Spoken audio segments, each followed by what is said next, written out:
Reallyfe Street Stars. We're in here with Allura. Hey. Got us one. Now, for all these niggas that's deaf, dumb, stupid, living up under a rock, man, tell them where you from. I'm from the Dallas, Texas. Yep, Triple D in this bitch. Y'all Period. already know how it's Shout going out to down. Triple D. So tell us just a little bit about your background. How did you get into music? So I've always had a background in performing. I performed with the Black Academy of Arts and Letters. We put on a lot of musicals, but I was actually a dancer first. I did ballet and jazz and modern contemporary for about 16 years. I always had a voice, like I was always able to sing, but I just never really knew like what to do with it. I wasn't as confident in my gift until I went through a really ugly breakup in 2017. And so all I could do was really like write my feelings. That was like to prevent me from like burning his house down, you know. No. So here's the thing, right? We're not going to reveal how old you are, but you're very young. So when you say an ugly breakup at that age, how bad could it have been really? Oh, y'all really want the tea, huh? Okay. Because, I mean, people say ugly breakups. Like, my first initial heartbreak, I didn't know what heartbreak even was till like 25. That's when you start really feeling that type of pain. But you saying you felt it earlier than that. So. Well, really, he was just a liar, y'all. Just a liar. Just a pathological liar.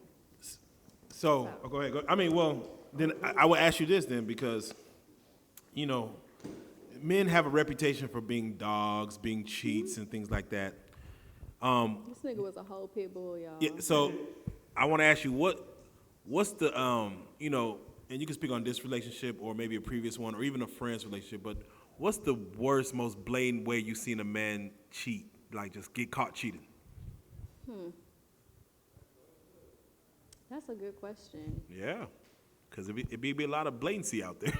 Honestly, I think the worst way was when this guy's ex-girlfriend called him. Well, I guess they were still involved with each other, so it was still technically called cheating.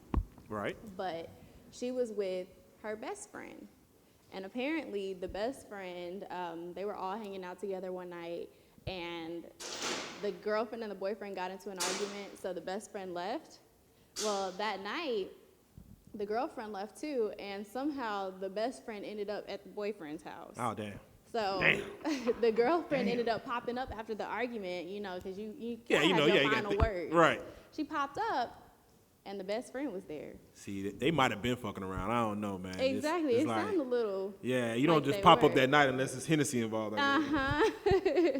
Now, you say this breakup was the catalyst that began you to write music. So in that, but your music doesn't give you a feeling of like super heartbreak. It's very upbeat, very feel good. You know, what made you come into that transition? So initially, my EP was just full of sad, depressing songs. Right. And I realized, like, to give somebody that kind of power over you pretty much means that you accept defeat. That's not who I am. Amen. So I titled it Happy Birthday to My Ex, giving him the gift of my glow up. So, because he was a rapper too. Oh, shit. Rap beef.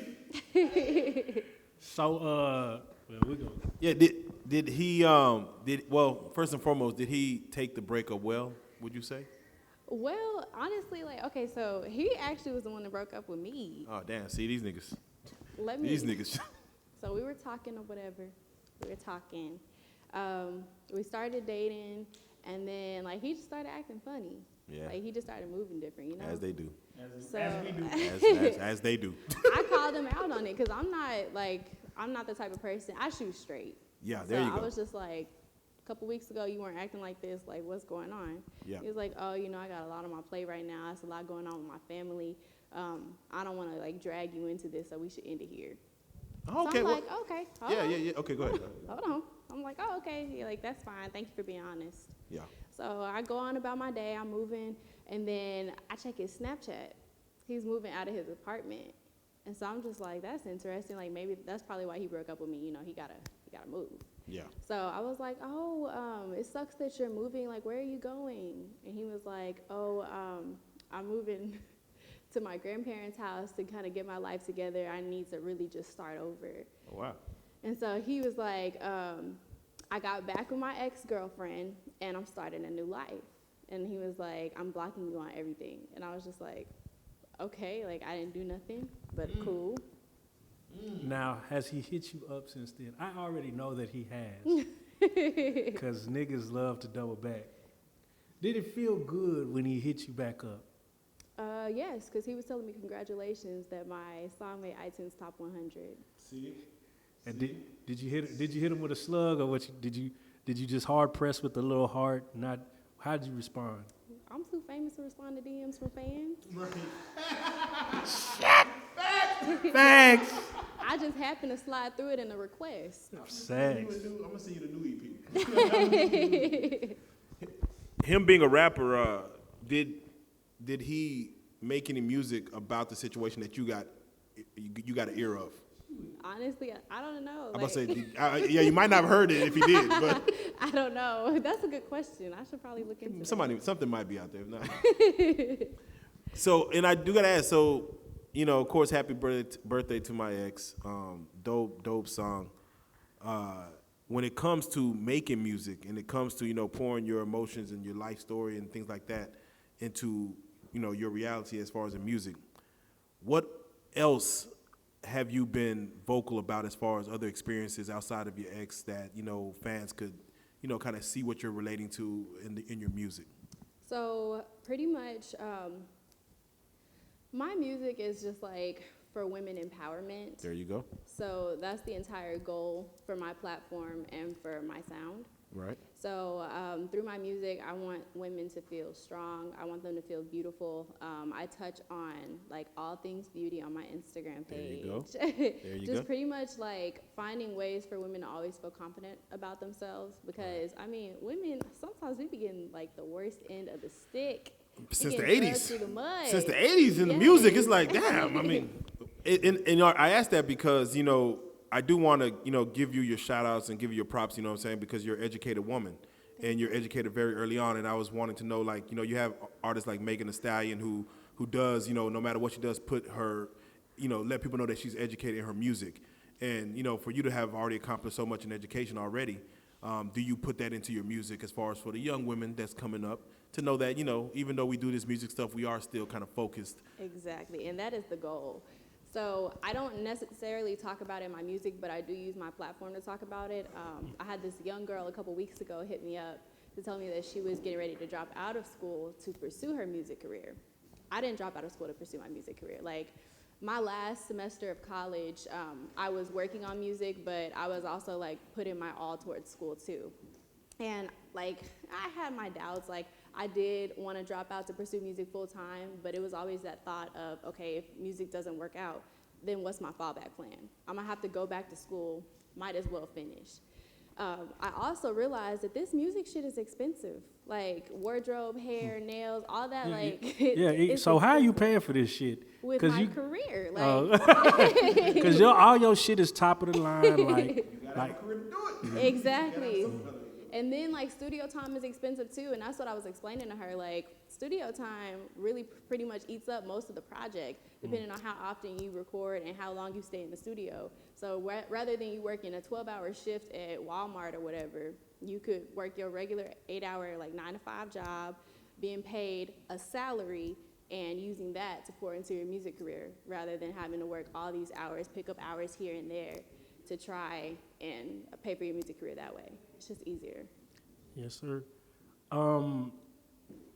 Now, you said women have it hard. And I like to ask African-American women, do you feel like black women are unprotected? I absolutely do. Why is that? It always feels like black women are villainized. Anytime any situation occurs with black women, it's always the question of, okay, what did you do to provoke the situation? When really that doesn't matter. Like, the facts are the facts. What happened, happened. It's not about what I did. It's about what the other person did. So let's say you were shot in the foot. No, I'm bullshitting. You're wrong. I mean, no, these are real conversations. I do want to ask you because, this is, a real conversation that's actually out there that has been going on since I want to say before slavery times. And I want your thoughts on it because, you're a young black woman and you're of, I would say, the darker tone to where, chocolate is beautiful, you're a young, beautiful chocolate woman. And it seems to be, from even back in the day, but especially in music, that they do tend to, kind of say, okay, well, a black girl of a lighter skin tone can have sometimes easier opportunities from what it seems than someone with of a darker skin tone. Do you experience that, or have you experienced or seen that as far as prior to you getting into music and, showing what you're, because it's all about the talent in the end, but it's sometimes you might see a situation where like, well, she's not as talented, but she looks a certain part. Yes, I've noticed that a lot, even in Dallas. Oh yeah. I've seen a lot of artists. I think they were great artists, but I feel like they definitely had it easier because they, had the curly mixed girl hair. They were light complected. Like they didn't even. I'm not even gonna go there. I mean, was it a certain scenario that you've seen? I mean, you don't got to be specific with names, but as far as a certain scenario you've seen somebody kind of get ahead with probably those attributes compared to like, okay, the talent wasn't quite there. Was it a certain scenario that you've seen?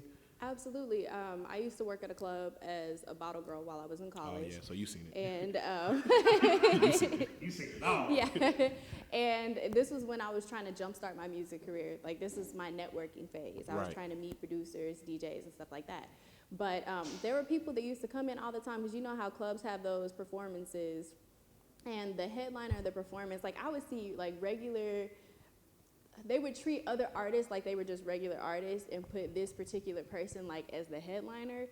But to me, like, I don't think she deserved that type of recognition simply because there were other people that had better music. However, Right. she looked the part, so she got the headliner role. Vicious cycle. Vicious cycle. Does it ever discourage you that, something like your skin tone could keep you from being in a certain position or getting a role or a song or a bag potentially? Not really, because for one, like I'm divinely protected, so what's Amen. for me won't miss me. And on top of that, like I'm in the business of creating jobs for myself, so I'm hoping that I won't be asking for jobs forever. Like I'll be the one that's giving people these opportunities. There you go. Oh, amen to that. And speaking of position, to land on the charts, iTunes, charting on iTunes with streaming, how does that feel, as far as, to put your blood, sweat, and tears? No one knows what a project is going to do when they're in the studio. Of course, everyone thinks everything's a hit and that it's going to, transcend to, the fans well, but it means more once you finally see it and the numbers are showing and people are loving it and there's fans that comment and, you get the love back from your blood, sweat, and tears. How does that feel to see that accomplishment? Honestly, it was completely unexpected. My team ended up screenshotting it to me and sending it. Yeah. And like, I think the reaction. What that I number were you had- at when they screenshotted? What? So I was just number 85 at first. Even that. But I ended up like making it to number 22. Man, the blessings. The blessings. But I did not, like, I don't even think that they expected that type of reaction from me. I was just like, oh, cool. Like, I don't know. I didn't know how to express my feelings. So it's rather than getting all fangirlish, I was just like, oh, wow, that's crazy. I can't believe it. I was just like shell shocked. I didn't know what to say. And with that being said, I do want to ask you, because, we interview artists from the older era, back in the 90s and things like that. And sometimes they just don't understand, like, the streaming era, as far as the way streams work. And they still want to press up CDs and go give, shake hands and stuff like that. What are your thoughts on that as far as, just strictly being, keeping the music on streaming platforms and not actually pressing up old CDs or vinyls and things like that? Because she has a thumb drive with her shit on it. Period. Yeah, you can scan some shit and pull her shit up. So, social media, you pretty much a social media baby. How prevalent has the social media been to your career? How potent has it been? So at first, like, social media was terrible. I could not figure out like how to engage with my followers. I couldn't figure out how to get followers. Like it just was a lot at first. I didn't quite understand like how to post and stuff like that. But over time, like once I actually released music and actually started doing shoots and stuff like that, it really helped because it gave me something to post and it gave me a way to actually like entertain others on my platform. But at first, it just was not something that I could do. I really wanted to quit. So, and that's funny because, you know, a lot of people start off like that. And like you said, once you start doing photo shoots and things like that, you know, going through your social media, you know, it seems like you own your sexuality. You know, it's like you really own it. And how important is that as far as just being able to, you know, because a lot of people are timid or they don't know if this is, you know, how they're going to, you know, feel or how my family's going to feel or things like that. But to own your sexuality and, you know, be comfortable in your skin, how important is that for you? How important is that for artists coming up, do you feel? I think it's very important. That's definitely a part of my women empowerment stance on my platform as well. Growing up, I wasn't always that confident in my body. Growing up, I was like really skinny. Yeah, I could see my collarbones. Like it was not cute. So I never ever felt confident in the clothes that I would wear because it always looked weird. But once I got in the gym, you know, started picking up my weight, I started trying to explore like different types of outfits, and then I found Fashion Nova. As we all did. After that, it made me really want to embrace the body that I have, and hopefully my platform inspires others to do the same. What is your favorite form of dance? Ooh. It depends. So I'm a very structured person. So the easy answer would be ballet because it has a sense of structure. Although heels, I've recently taken that up and I really like it because it just gives you this feeling of freedom that ballet doesn't. You can do whatever you want. Like there's no particular formula. So I like that. I'm glad you said ballet because then now I get to ask you, so do you have ballerina toes? I used to, but after I quit ballet, I got a pedicure. Ah. My toes look great, thank you. There you go. There you go. Have you ever tried or attempted to try pole dancing? Absolutely. How easy was that for you the first time? Or how hard was it? It was really hard at first. That was another part of embracing my sexuality. It's same thing with heels, very hard at first, but when you keep going, it gives you a really good chance to open up and see a different side of yourself. But you got to have some arm strength, though. Man. So Yeah. do you think you could go head to head with Chris Brown? Absolutely not. Chris Brown gonna come in on a backflip. Like, okay. Not that kind of dancer. No, not yet. So how impressive as far as, you know, when you see someone like, you know, at the top of her game like Beyonce, who has honed the craft of dancing even at this age, and also, you know, of course, being able to sing at the same time. She's a total package when it comes to performing. Do you feel like artists should try to consider, if they haven't done dancing or what, you know, be more of a total package, you know, for marketability, I guess you could say? I feel like everybody should do what's most comfortable for them. Yeah. Just stay in your lane. Yeah. However, when it comes to me, whenever I go to different concerts and stuff, because that was another part of me actually starting this musical journey, I attended a lot of concerts and kind of got a feel of how other artists perform. And I like it better when people dance and sing at the same time. It gives you something to look at rather than just something to listen to. There you go. So I'm curious, what is your curve game like when it comes to, you know, boys hopping up in the DMs? I don't even reply. Oh man, you leave them on red. I hear you. So here at Real Life Street Stars, we like to ask all the beautiful women, does a regular nigga have a chance? I'm gonna be honest with you. Please. Me and Erica Banks talk about this all the time. Shout out Erica.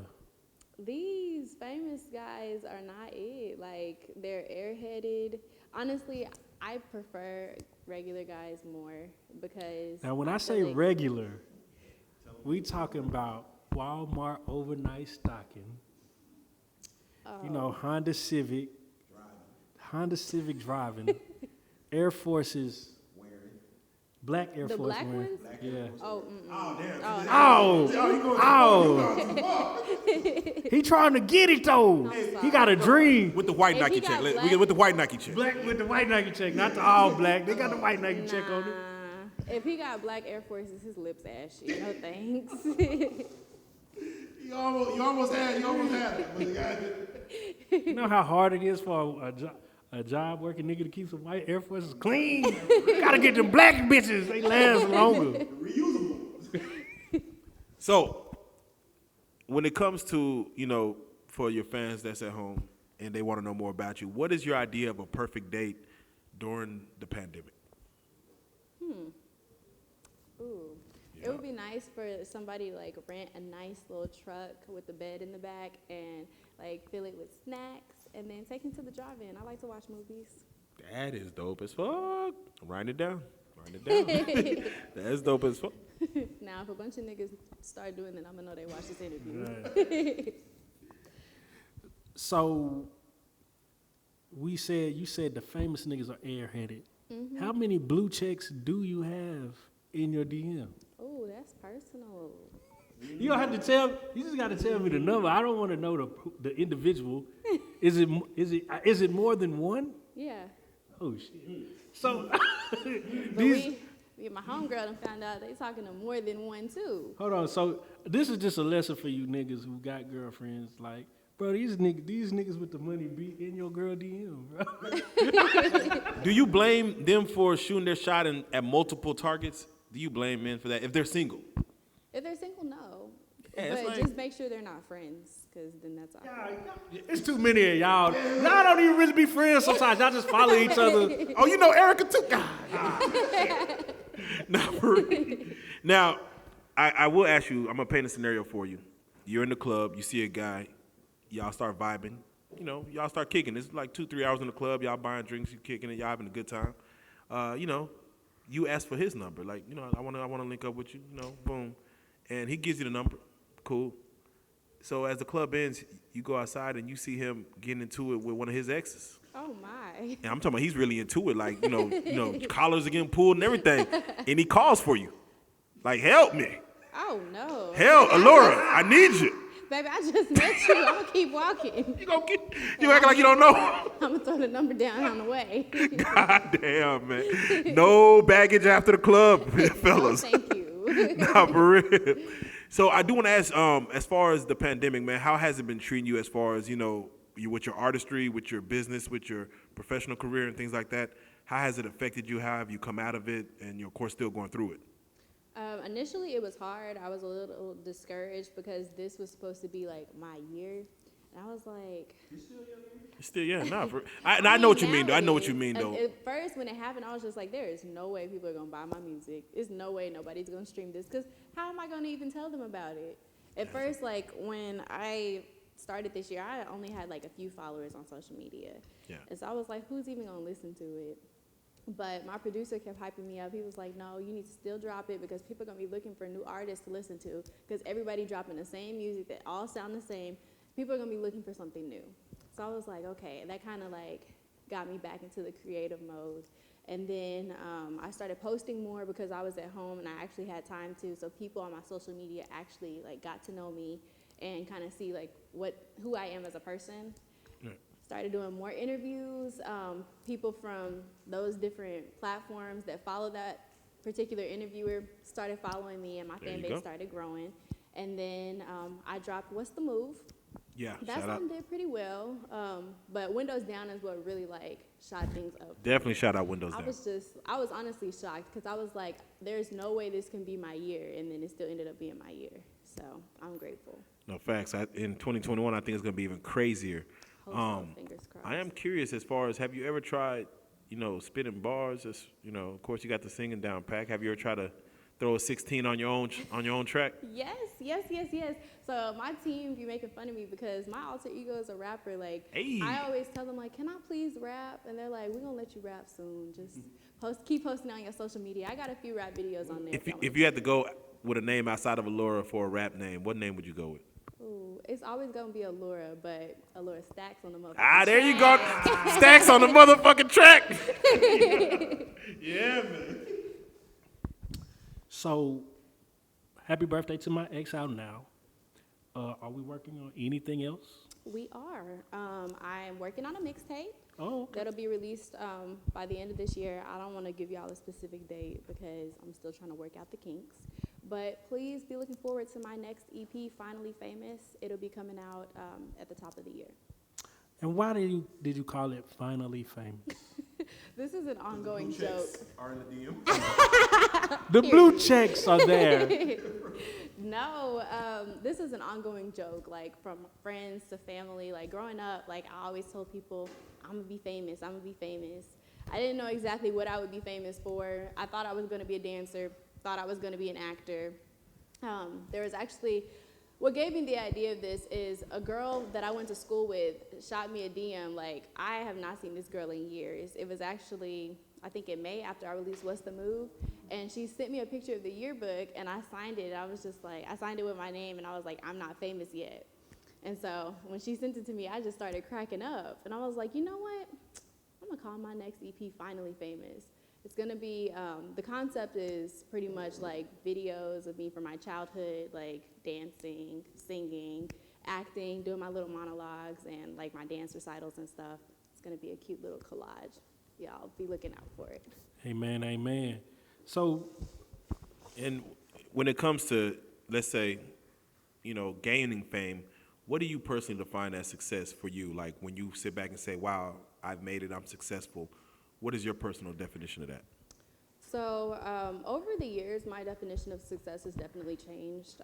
When I was a college student, my definition of success was making it through college, getting a degree, earning a six-figure salary, getting married, having kids, living, the American dream. But over time, that has changed. Honestly, success to me is you being able to look in the mirror at yourself and be happy, be comfortable with the choices that you've made in your life. Because honestly, like if you base success over material things, money, things that value depreciates over time, you're gonna always be unhappy. if you could have your own show on Netflix, what would it be called and what would it be about? Ooh. Okay, so definitely have to be a reality TV show. And that's a lot coming from me because I hate reality TV. But y'all, my life, people be saying their life is a movie, but I am so dead ass. Like the stuff that happens to me, y'all just like, y'all wouldn't even believe it. And I'm not even talking about good stuff, like the epic failures that happen in my life. Like, it would crack y'all up. So I'd probably call it Being Allura. I always do that. Like whenever something shitty happens, I'm like, and on the next episode of Being Allura. What is the pettiest thing you've ever taken from a breakup? Like one time I took all the toilet paper. That's a good question. You know what? I don't even do all that. You don't I do all leave that? with my piece, you know? Hey, amen. Because I'm going to take something out this bitch. You going to remember that you fucked over me. Now I'm starting to get to that point because, you know, all those disappointments add up. But, So that next nigga going to catch hell, huh? And as far as anyone in the game that you would love to work with, that you're just a fan of their music, who would you like to work with? So just in Dallas or just like? I'm going to go with anywhere because we're beyond Dallas. Period. So definitely Megan Thee Stallion. Definitely. But Shout I would out love Meg. to actually be rapping like with her. I don't want to sing. on Okay, that okay, particular bar for track. bar, okay. Do you think you can hang? With Meg? Hell yeah. Might get a little nasty. I've done it a couple times. There you go. There you go. There you go. Yeah, Megan Thee Stallion, definitely Chris Brown. I'm hoping that he'll slide on this track on my EP. Fingers crossed. For real, moonwalk on it. I mean, and then on the video, y'all gotta dance. It's gotta be a dance off. Definitely. Because That's he's gonna hear you. Oh, you dance too? So let's see That's what the you got. goal. I'm 'Cause telling you you. can't do that. Right. I'm telling you. And just to round it off with 3, is there one more person that you'd like to work with? Yes. Yellow BZ. Oh, shout out Yellowman. That nigga right around the corner. Definitely. He might, and he might try to out-sing you in it. Oh, yeah, he really might. Nah, for real. Facts, man. Shout out Yellowman. With that being said, and for the music that's coming, for the fans that's going to be expecting it, going into 2021, how would you sum up 2020, and what are your expectations for 2021? 2021 was honestly a beautiful year. Obviously, beauty is in the eye of the beholder, but you know, it started out great. It's been long, but even like with all the potholes that I've hit throughout the year, it's still turned into something beautiful. For 2021, I'm expecting beauty and success, though. I need some more success. 2021 was like a really great learning lesson, a good learning curve. It taught me how to move differently and actually like how to be a creative. It's one thing to make music, but it's another thing to be able to make it and market it at the same time. So, yeah. So my goal for 2021 is to actually be able to see the fruits of my labor. Amen. Got any shout-outs? Yeah, shout out to Southern Fried Marketing. Shout out to my team, everybody. We've all been working hard this year. I promise we're going to see the light of day next year. So. Amen. And for anybody who want to get in contact with you for any bookings or features, how would they do that? Y'all can either slide into my DMs on Instagram. Slide. Or y'all can hit Some that of y'all email gonna button. backslide. Y'all can hit the email button in my bio or shoot me an email at itsallurasworld@gmail.com. Are you on TikTok? Absolutely. What's your TikTok? At It's Allura's World. Man, that TikTok shit, we got to start asking. That's actually how Windows Down made iTunes Top 100. Oh, wow. Shit. I posted it on there like one video, and these little kids found it, and they just blew Went it crazy. up. Man, Allura, you're beautiful. You're talented. Your shit is going crazy. Happy birthday to my ex. Out now. Finally Famous coming soon. We love everything you're doing. When your shit drop, don't get too lit to forget. Come back, see us. We're going to turn up. You are a real life street star. Yay.